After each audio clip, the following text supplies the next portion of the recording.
then. So you ready? Yep, So I'm on air. three, two, one. There goes the timer. Uh, Uh, so you want to do us the honors? Uh, sure thing. Welcome to our English 240 podcast with a special little twist to it. Alright, so today we're going to be doing questions 1 and 7. The first question pertaining to Antigone and tragedies, and the second question, question 7, pertaining to the adaptation of plays on paper versus plays on the actual stage. All right, so take us off. Go ahead. So, for the foremost thing I think we should cover is what is the essence of tragedy? What's its purpose? What does it do? What values does it give, etc. So I'd say the first thing I'd like to lay on the table about tragedy is the ultimate meaning of self-discovery. In tragedy, the characters come to a point where they most realize about themselves. They truly find out for who they really are, what they really believe in, what notions, and how far they go for themselves and their beliefs. You could so, for example, in Antigone, Antigone made it clear from the very beginning she definitely has an unconditional love for her family, specifically her brothers Erycleus and Polynices, and despite the fact there were laws rules set by Creon what not to do, Antigone went against that anyway. And it was clear at the beginning she definitely has a love for Polynices. However, I feel like her intentions were truly far more realized when when she confessed everything to Creon. Seeing her face the danger of death and the consequences. Basically, you could say showed to everyone and herself how far she would really go for her love, her beliefs, and the Yeah, more. I would have a rebuttal to that. You talk about tragedy as being a journey of self-discovery where people discover their true value and their true meanings. And what I think when I hear that automatically is about Antigone and her vehement force that you can see from the beginning. She believes in something. She already knows what's right, what's wrong. She knows what she wants, which is bury Polynices. And that self-discovery, like, sure, she did proclaim to Creon what her intentions were and why she did it, but from the very beginning, she already knew that she was going to do this, which is why, to me, it's more of a proclamation of a certain extreme human trait.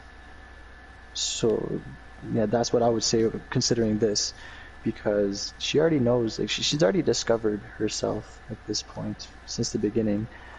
The moment she spoke with Ismenes, it was clear in her mind she wasn't going to be getting any help, and this was a journey. I guess, yeah, self-discovery could come back into play when you say it's a journey that she's doing herself and not through anyone else, so she could discover herself, but there is no real character evolution. I mean, Antigone stays Antigone from the beginning till the end. I'd say I wouldn't say completely the same character. She does stay. She still remains true. She still remains faithful to what she said at the beginning. It's more about. I guess you could say it's more about the lengths that are more realized further on. Because here's the thing: her original plan in the first place was to in hiding to bury Polynices there, and which she got unexpectedly discovered. Which she got unexpectedly discovered. She was hoping she would like come out alive to do all of this.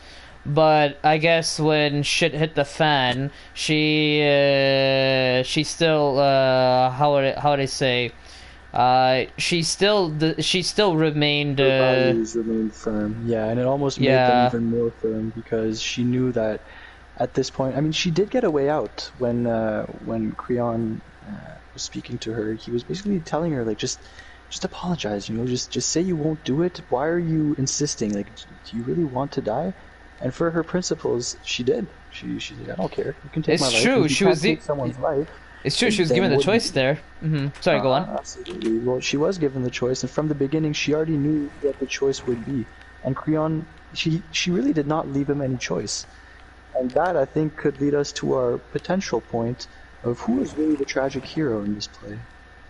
This, I guess, this can lead to the next topic of like feminism here. This highly plays a role in feminism in the setting of Antigone.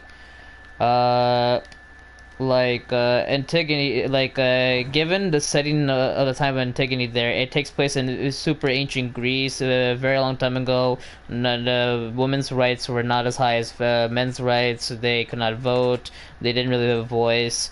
So for someone of Antigone's position to come in and defy Creon is a really You say Antigone's position, but she was princess. She was respected. she is respected, and it is mentioned that the people are for her claim there. But she does go against like the status quo, and she goes against the man, which is why you can easily make the argument that she was a feminist figure. Mm-hmm. But I do like the counter argument because it's so easy thinking like that, telling yourself, well, she's obviously the feminist hero. But Mm-hmm. not necessarily, because when you think about what she was actually doing, which was honoring her dead family, basically, her brother's wishes. Well, not necessarily his wishes. I don't know if you would wish that upon her, but Mm-hmm. she was honoring tradition, which is the due process for when someone dies in ancient Greece. But then again, this honoring of tradition, this honoring of ancient, most likely patriarchal laws, is it just a reaffirmation of submission to man? Or is it actually truly feminist because she goes against the king, she goes against this man's ideals? I mean, either way, the argument could be made. You could argue that it can revolve around feminism. However, you know, Antigone's goal it doesn't really have anything to do with feminism. Antigone, far from what she believed in, because of her own ideals, her own beliefs. She didn't do this because, hey, I'm a woman, I must be heard and all. She was when she raised her voice to everyone, she just wanted to raise a voice. She wasn't intending to say, "Hey, I'm a woman. Listen to me." She was speaking more of as a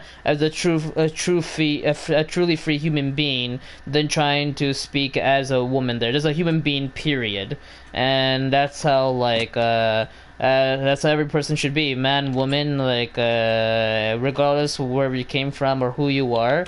Everyone should fight for that same equal. As much as I agree with you, but that's the thing. Then, if she's a human being, why would her life be worth less than the one like of a dead body, basically? Because Polonices is already dead. Yeah, And burying him won't change that. no.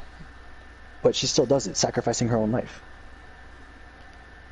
What? You know, so that's just what I have difficulty with when we with the affirmation that Antigone is a fundamentally feminist character, is that she gave up her life for the patriarchy.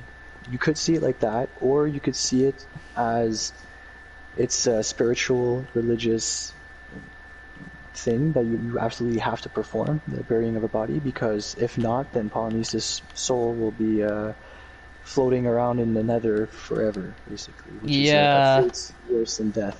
And I think that's really what made her blood boil. The fact that not only is he dead, but he must continue suffering, all at the hands of Creon because Creon considers him a traitor.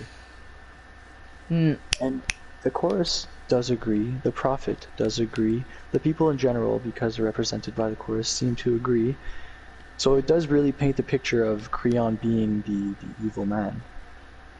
But he did have to deal with the whole consequences of this Antigone fiasco, which caused him to lose everything, basically.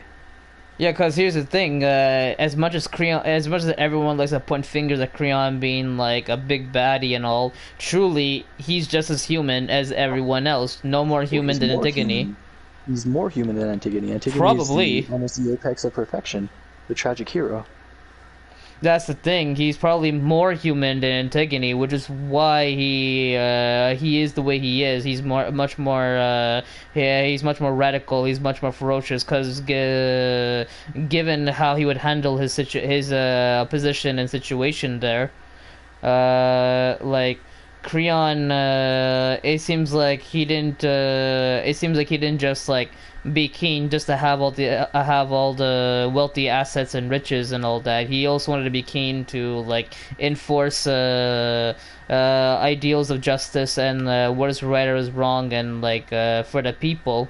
Like he wanted to honor Idiocles, but wanted to dishonor Polynices. Why is that? Hold up. There we go. Why is it that he had so much honor and like honor and high voice and how to say honoring Idiocles, but he was super stubborn to do anything about Polynices. He could have been like whatever about those two guys. Like okay, one guy did great, the other guy's like whatever. He felt strong about that. He took that very serious. Because he believes in these ideals, and you could also something to take into consideration real quick is that he's a new king. Mm-hmm. He just got into power. It's this true. Is one of his decrees. This is like the one thing that he asked, and she goes and does it. You know. Time. Okay. Would you like to switch the topic? I think so far we got tragedy covered, we got feminism covered. I think Creon is like the last thing to talk about. Like Creon, here's the thing: what people don't think about. Creon, in the end, in a sense, has to suffer more than Antigone. Antigone, you could argue, she is now in the afterlife. She is now at peace and with everything and everyone she loves. However, Creon is still alive. He has to live with all this mess, this disaster he's caused upon himself. No one to blame. He has to live in the aftermath of his failure. His living is a constant reminder of how much he has failed as a king. He's lost his own son. He's lost his wife. Yeah, just to say that he really has to pay the consequence. So the point being, is Creon the tragic hero, or is it Antigone? Is that the point you're trying to make? The point, the point is that you could say they're both interchangeably just as tragic as each other. Okay. So time's up. Okay, so let's switch to question 7. Yeah, question 7. Just drop the boat real quick. Mm-hmm. Oh. All right. So the interpretation of plays on paper versus on screen or in real life. Mm-hmm. So for that question, what struck me instantly was the fact that I wanted to talk about La Cenerentola. Yeah. I thought that question went perfectly with that play, simply because I can imagine that that's exactly what happened. The interpretation of the play on paper versus what was done, the actual opera version. The actual opera, yeah. Was very impressive, to say the least. And the scene that I would like to talk about most is when the valets came in to announce the arrival of the prince, the red tide, that was of joy. A big introduction. Quite a bit to build up for a character. It's really saying something. Who ends up being Dundini, by the way? Dundini.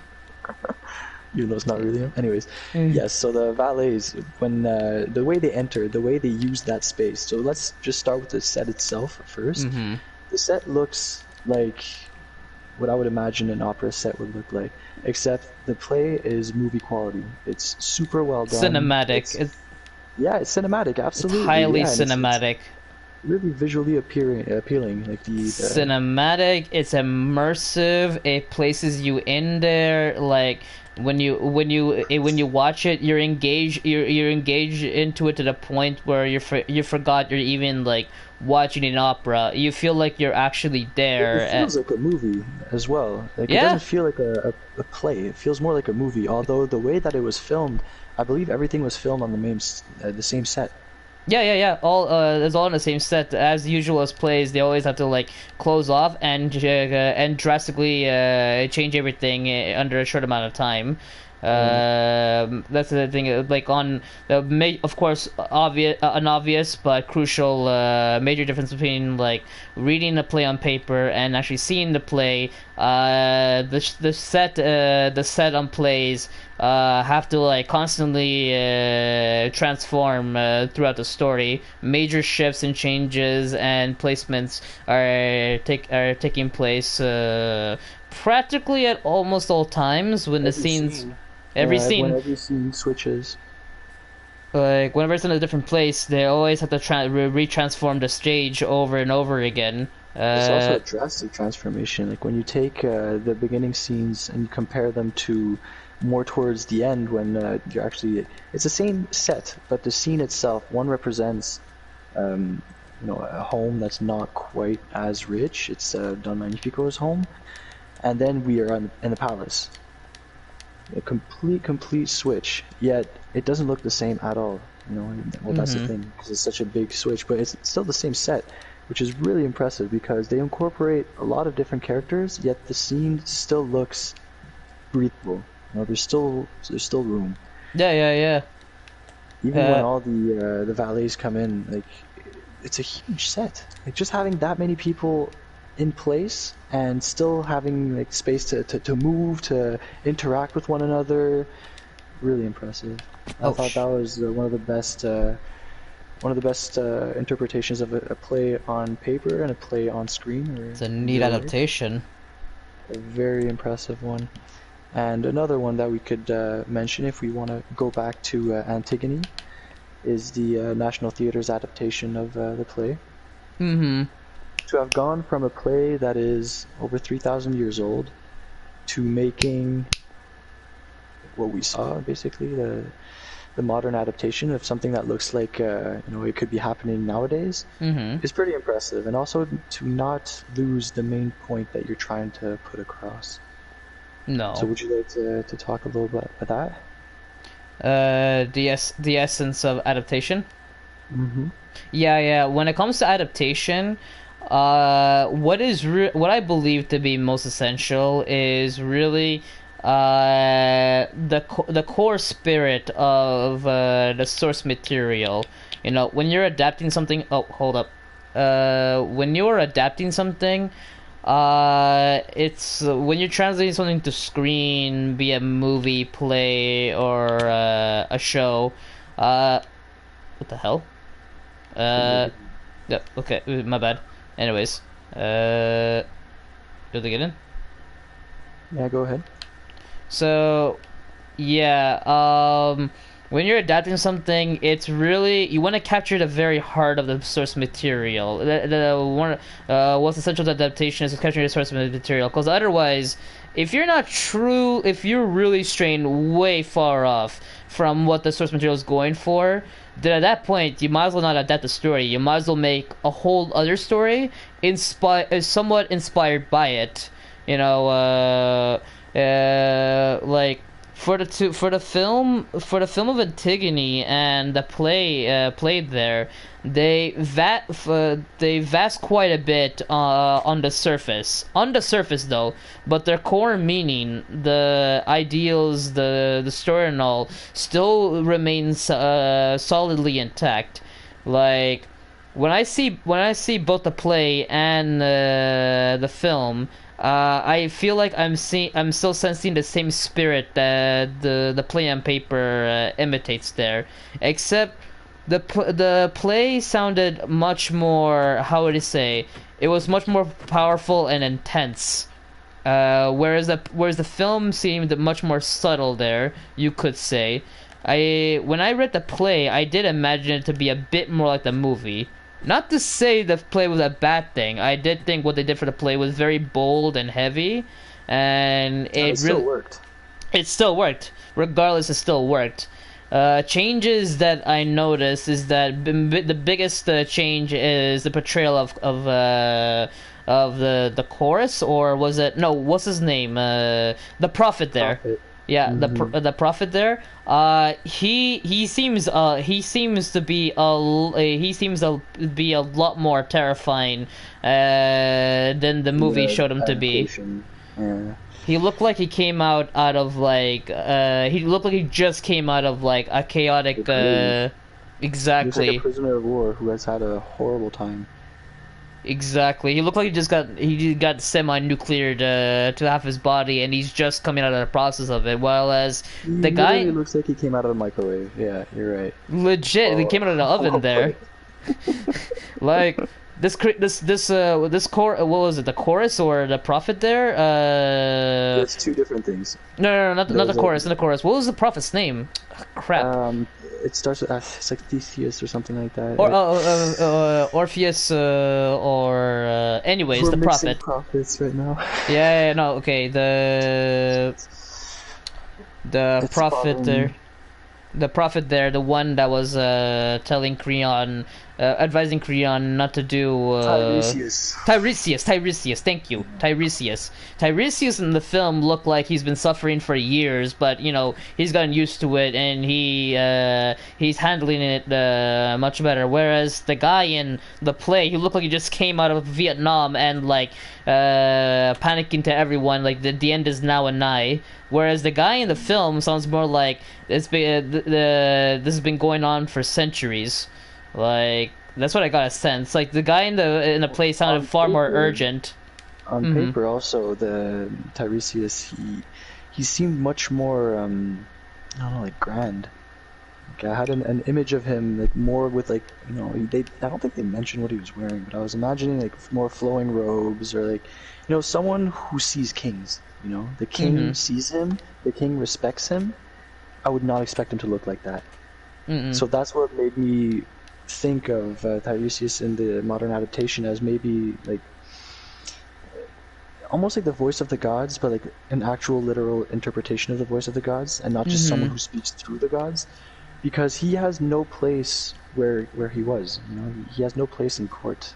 Not in No. a modern play. Not in a modern like someone like that would not be in the place he was. But then again, that's the interpretation. That's the way they wanted to put it because it proves the point they're trying to prove, Mm-hmm. which is the atrocities of man. Basically, that's what I got from it. Tiresias represents what we can do to one another and what the gods will do to us, basically, if we do so. Which is why he's warning Creon. He's telling him, listen, if you proceed with this course of action, it's gonna go bad for you. And Tiresias Creon, is the very embodiment of the tragic sense of the word. yeah, yeah. I mean, I think a point could be made for that. Like Definitely. and especially as far as like in the film Tiresias is in a more of an open land, whereas like in the play he looked like he's just about to like get tried for an execution there and acts like the end is nigh, it's here, it's now. And you know, as far as play on paper on stages go, this highly just relates to adaptations in general, whether it be movies, TV shows, and it is expected to have differences. Definitely differences. Not everything can translate on screen. And it brings me back to my point here that what is most essential is getting the essence and the core meaning of the source material. Well, that's why the adaptation can be so interesting because the Mm-hmm. core meaning can be extrapolated through how you represent the main protagonists, like certain characters, because the way you represent them means a lot. I mean, the way that we saw, let's say, La Cenerentola, the movie itself, and the way it is read through on paper, the movie was hilarious. I don't think the reading it would have been as funny.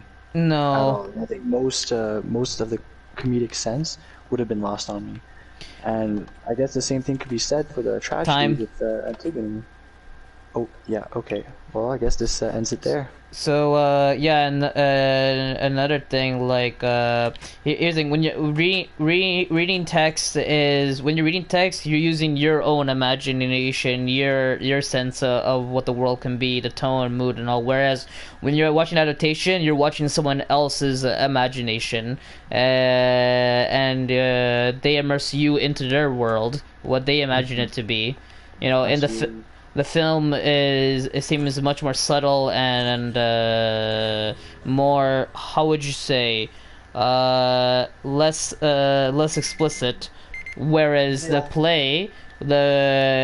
play is it has a much more chaotic voice to it, you could say. Well, especially with an adaptation of such an extent where you're taking a very ancient play and you're making something new, you want the point to come across. If you're going to be making an adaptation, then what you're adapting it to has to make sense, you know? And in Hmm. this case, it really did. When you adapt All right, well, something, yeah. So to top it think off, that when ends you it? yeah, yeah. Okay, go ahead.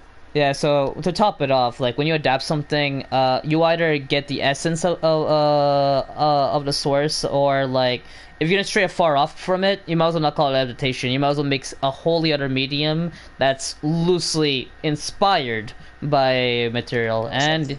Yeah. and yeah, that's pretty much it. All right. Alrighty.